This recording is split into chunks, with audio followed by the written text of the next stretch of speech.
Sejak kita lahir, dunia telah membisikkan satu kebohongan yang terus-menerus diulang, bahwa kita adalah tubuh ini, nama ini, identitas ini. Kita diajarkan untuk mengenali diri melalui cermin, ijazah, pekerjaan, atau status sosial.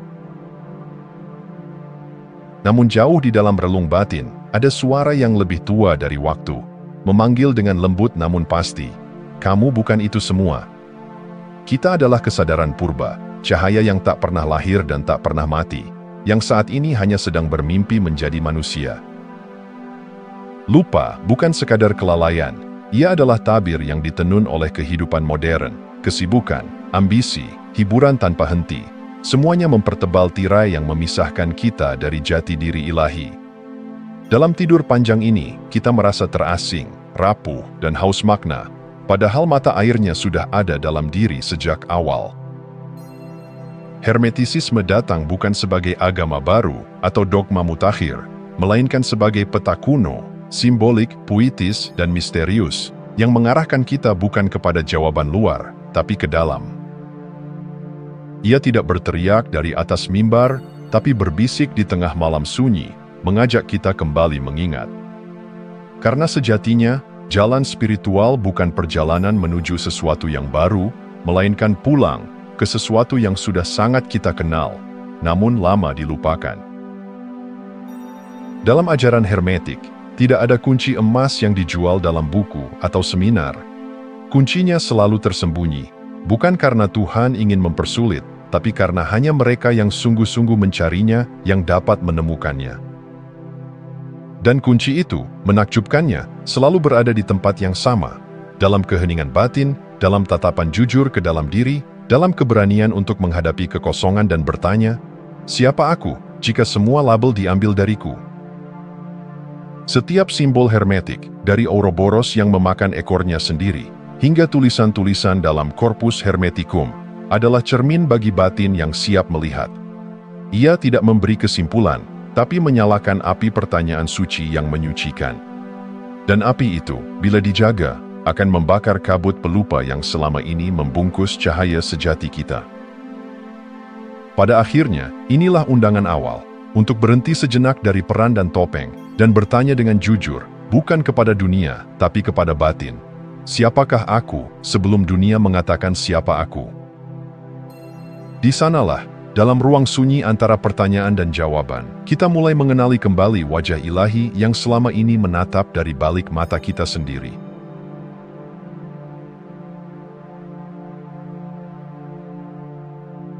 Keheningan adalah sesuatu yang sederhana, namun banyak ditakuti. Di tengah dunia yang terus bersuara, iklan, notifikasi, obrolan, tuntutan, keheningan seolah menjadi kekosongan yang menakutkan. Padahal justru di sanalah awal dari segala sesuatu. Kita takut hening bukan karena keheningan itu mengancam, tapi karena dalam sunyinya, kita dipaksa menatap wajah kita sendiri, tanpa hiasan, tanpa topeng, tanpa suara latar untuk mengalihkan perhatian. Dalam tradisi hermetik, keheningan bukan bentuk lari dari dunia, ia adalah ilmu tua, gerbang awal menuju realitas terdalam yang tak terucapkan oleh kata-kata. Di kuil-kuil Mesir kuno, inisiasi spiritual tidak dimulai dengan mantera, tidak pula dengan upacara meriah. Ia dimulai dengan sunyi, totalitas kesunyian. Karena hanya dalam ruang tanpa suara, batin manusia bisa mendengar gema abadi dari sabda ilahi, bukan sebagai bunyi, tapi sebagai kesadaran murni. Keheningan sejati bukan sekadar tidak berbicara. Ia adalah kehadiran penuh tanpa interupsi pikiran. Saat suara luar berhenti, suara dalam akan mulai bersuara, dan disitulah ujian sejati dimulai. Kita akan berhadapan dengan kecemasan yang biasa kita tenggelamkan, luka yang belum selesai, dan kerinduan terdalam yang tak bisa diungkapkan. Tapi jangan buru-buru mengusir semua itu. Karena di balik badai dalam batin, ada samudra yang lebih luas, samudra kehadiran yang tak tergoyahkan. Keheningan, dalam kebijaksanaan hermetik, bukan kekosongan. Ia adalah penuh yang tak bisa dilukiskan. Ia menyembuhkan bukan dengan memberikan solusi, tapi dengan membuka ruang bagi kebenaran untuk berbicara langsung kepada jiwa. Dalam keheningan, ilusi perlahan-lahan larut, yang palsu rontok, yang sejati mengemuka. Dan saat itu tiba, bahkan satu tarikan napas bisa terasa suci. Bahkan satu detik dalam diam bisa menjadi perjumpaan yang lebih dalam daripada 1000 kata. Keheningan menjadi altar, bukan karena ia dihiasi lilin atau dupa, tapi karena di sanalah kita hadir sepenuhnya, tanpa perlu menjadi siapa-siapa.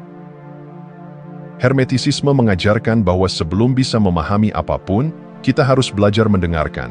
Dan mendengarkan yang sejati hanya bisa lahir dari keheningan yang sejati. Bukan diam yang dibuat-buat, tapi keheningan yang lahir dari penerimaan total akan apa yang ada. Dalam dunia yang terus meminta kita untuk berkata-kata, keberanian terbesar kadang justru adalah untuk diam. Bukan karena kita tidak tahu harus berkata apa, tapi karena akhirnya kita tahu bahwa yang tak terucap adalah yang paling suci.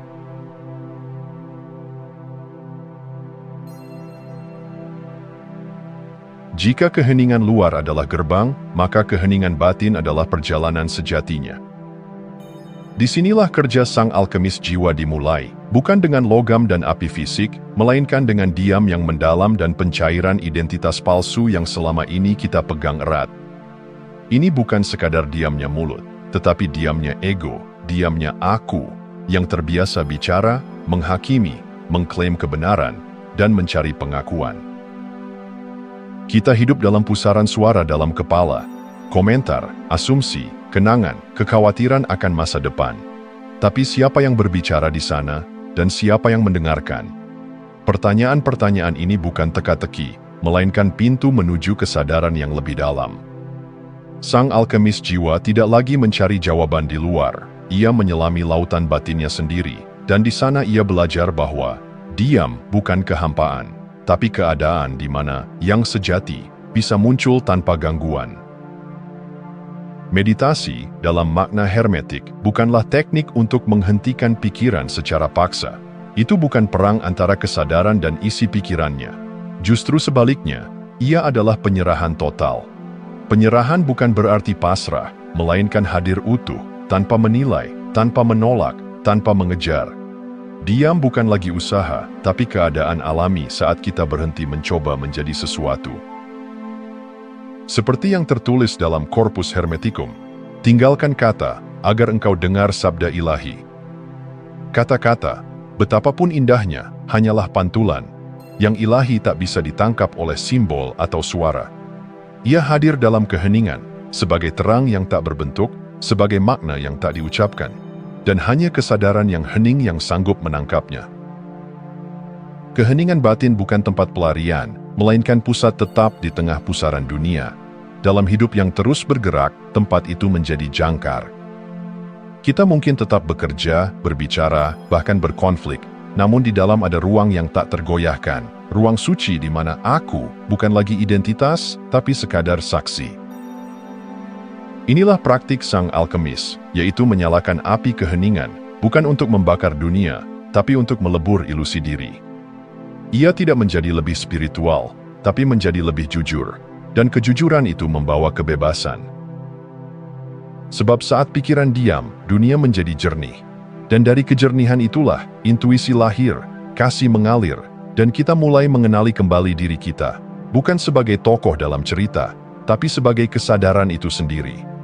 Itulah keheningan batin, bukan tujuan akhir, tapi kondisi awal dari semua transformasi sejati.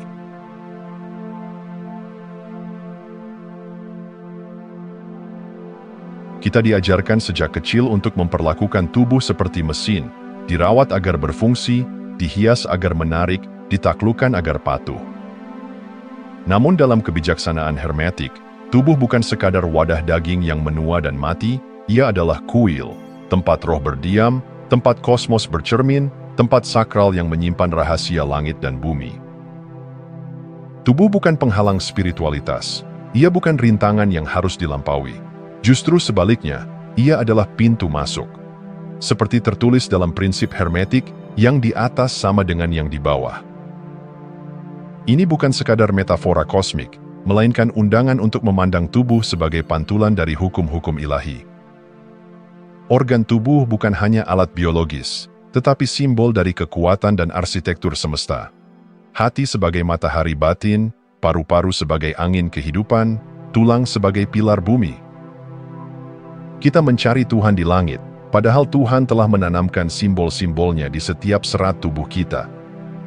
Tubuh adalah manuskrip hidup, dan siapa yang bisa membaca maknanya akan menemukan jalan spiritual yang membumi, bukan mengawang. Dalam praktik hermetik, tubuh dipandang sebagai bejana suci. Ia adalah tempat berlangsungnya transmutasi, dari naluri menjadi kesadaran, dari ketidaktahuan menjadi terang. Sang alkemis tidak memusuhi tubuhnya, ia menyucikannya. Ia tidak menganggap tubuh sebagai kotor, tapi sebagai tanah suci tempat benih kesadaran tumbuh. Dan justru karena tubuh adalah kuil, kita dipanggil untuk memperlakukannya dengan penghormatan.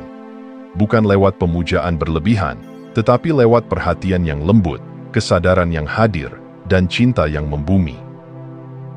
Saat kita makan, bernapas, berjalan, itu bukan sekadar aktivitas biologis, melainkan ritual kecil yang bisa membuka kesadaran akan yang maha besar. Tubuh adalah tempat di mana keheningan bisa terasa, napas bisa disadari, dan kasih bisa diwujudkan. Ia bukan beban, tapi jembatan. Ia bukan batas, tapi alat. Dalam setiap denyut jantung, dalam setiap getaran kulit, ada pesan ilahi yang hanya bisa terdengar jika kita berhenti memperlakukan tubuh sebagai objek dan mulai menghormatinya sebagai sekutu. Kita tidak perlu naik ke langit untuk bertemu ilahi. Kita hanya perlu turun ke dalam tubuh, bukan sebagai pelarian dari dunia, tetapi sebagai perjalanan kembali ke pusat kesadaran yang paling dalam. Di sanalah, dalam kedalaman daging dan darah, roh diam dengan sabar, menunggu untuk diingat kembali.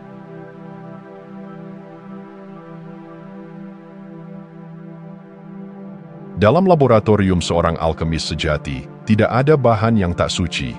Setiap elemen, sekecil apapun, memiliki potensi untuk diubah menjadi emas spiritual. Dan di dalam tradisi hermetik, laboratorium itu bukan ruang rahasia dengan tabung dan api. Ia adalah tubuh manusia itu sendiri. Tubuh bukan sekadar instrumen biologis, melainkan altar hidup tempat proses suci berlangsung. Transformasi kesadaran melalui pengalaman duniawi. Segala hal dalam tubuh adalah bagian dari ritual. Napas, makan, tidur. Semua yang dianggap biasa oleh dunia luar, dalam pandangan hermetik adalah kunci menuju penyatuan dengan yang ilahi. Tak ada yang profan jika dilihat dengan mata kesadaran. Napas, yang datang sebelum kata, adalah gerbang pertama. Ia adalah denyut kehidupan, yang menghubungkan roh dan daging, langit dan bumi. Dalam tiap helaan napas yang disadari, sang alkemis membaca ritme semesta.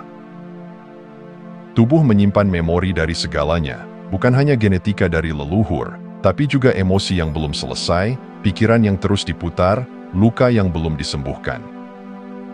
Dan kini, sains mulai membenarkan apa yang para mistikus tahu sejak dulu, bahwa pikiran dan emosi dapat memengaruhi struktur tubuh, bahkan hingga ke level genetik.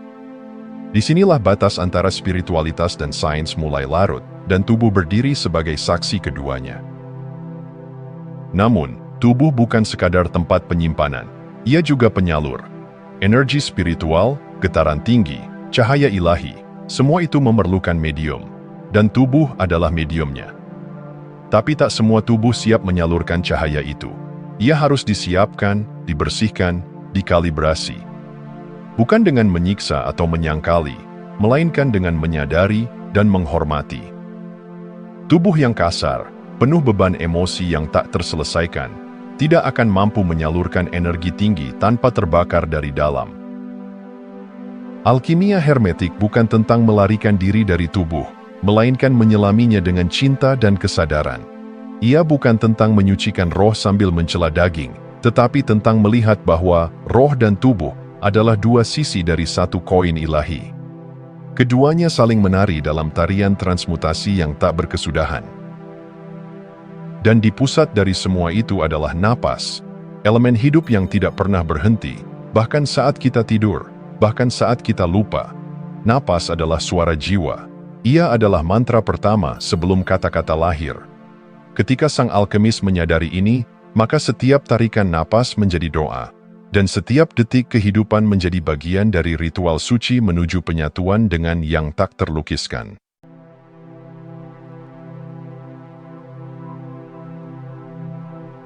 Dalam pencarian spiritual, banyak yang tanpa sadar memisahkan hidup dan keilahian. Mereka mencari Tuhan di puncak gunung, di balik kabut mistik, di ruang meditasi yang hening. Namun lupa bahwa yang ilahi tidak hanya hadir dalam keheningan, tapi juga dalam hiruk-pikuk pasar, dalam suara sendok yang bersentuhan dengan gelas, dalam langkah kaki di pagi hari. Kesadaran tidak membutuhkan tempat suci, karena saat kita sungguh hadir, setiap tempat adalah altar. Hermetisisme tidak mengajak kita menghindar dari dunia. Ia tidak menuntun pada pengasingan, tetapi pada penyadaran. Jalan hermetik adalah jalan para pejalan biasa yang memilih untuk tidak hidup dengan cara biasa. Ia mengubah aktivitas harian menjadi ritual suci, bukan karena aktivitasnya berubah, tapi karena kesadaran di dalamnya yang bangkit. Mencuci tangan menjadi latihan kemurnian, makan menjadi perjamuan dengan alam, berjalan menjadi tarian jiwa bersama bumi. Tubuh bukan hanya mesin pelaksana tugas, ia adalah wadah dari kelima unsur, tanah, air, api, udara, dan eter. Dalam tubuh kita, bumi berpijak, air mengalir, api menghangatkan, udara berhembus, dan eter menghubungkan segalanya. Kita bukan terpisah dari alam, kita adalah alam dalam bentuk sadar. Dan karena itu, setiap tindakan yang dilakukan dengan kesadaran menjadi bentuk komunikasi langsung dengan semesta. Spiritualitas tidak menolak dunia, ia justru menguduskannya. Dalam pandangan hermetik, tidak ada pemisahan antara yang ilahi dan yang duniawi, yang ada hanyalah persepsi yang tertutup atau terbuka. Kesadaran adalah kuncinya. Apa yang dilakukan tanpa kesadaran menjadi rutinitas kosong. Tapi saat kesadaran hadir, bahkan hal terkecil pun berubah menjadi wahyu. Tubuh, sekali lagi, menjadi jembatan. Ia adalah persembahan, bukan untuk disiksa demi pengampunan, tapi untuk dihormati sebagai alat suci kehidupan. Merawat tubuh bukan kesombongan, tapi bentuk cinta pada rumah roh. Menggerakkannya dengan lembut, memberinya makanan dengan hormat, mengistirahatkannya dengan bijak, semua itu adalah cara kita mengatakan pada kehidupan, aku sadar, aku hadir, aku bersyukur. Kesadaran dalam gerak sehari-hari bukan pencapaian tinggi yang sulit diraih. Ia hanya membutuhkan satu hal, kehadiran. Bukan kehadiran fisik semata, tapi kehadiran utuh, pikiran, jiwa, dan napas yang menyatu di momen ini. Disinilah keajaiban bermula, karena saat kita benar-benar hadir, dunia menjadi lebih dari dunia. Ia menjadi pesan, ia menjadi cermin. Ia menjadi pelukan dari sang sumber yang diam-diam selalu ada, bahkan saat kita lupa.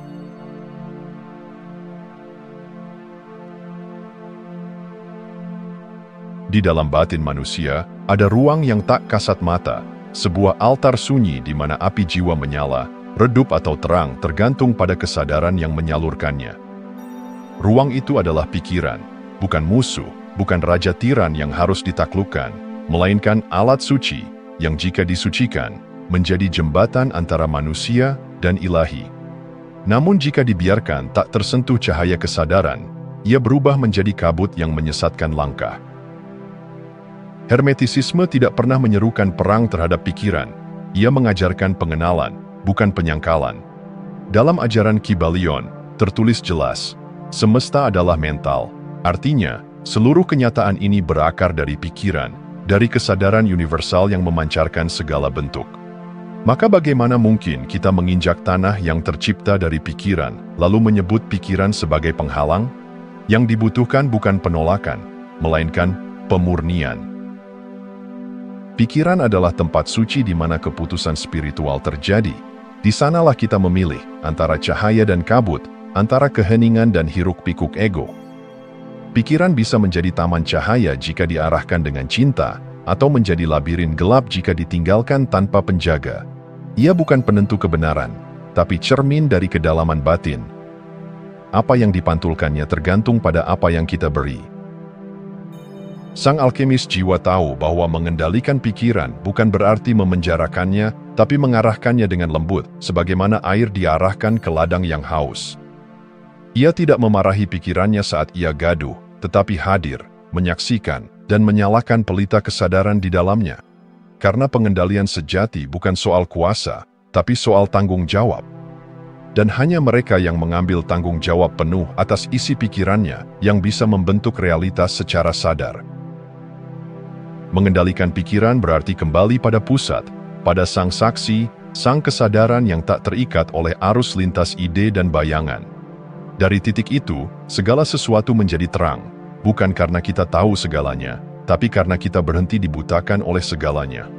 Dan di sana, api jiwa menyala, bukan dengan nyala membakar, tapi dengan cahaya yang menuntun. Pikiran bukan musuh, ia adalah altar, dan altar perlu dijaga, dibersihkan, disucikan. Bukan agar menjadi sempurna, tapi agar cukup hening untuk menerima bisikan yang sejati. Bisikan yang tak datang dari dunia luar, tapi dari kedalaman roh yang tak pernah mati. Di sanalah, dalam kesenyapan yang jernih, api menyala tanpa asap dan jiwa, akhirnya, mengenali dirinya kembali. Terima kasih sudah menonton.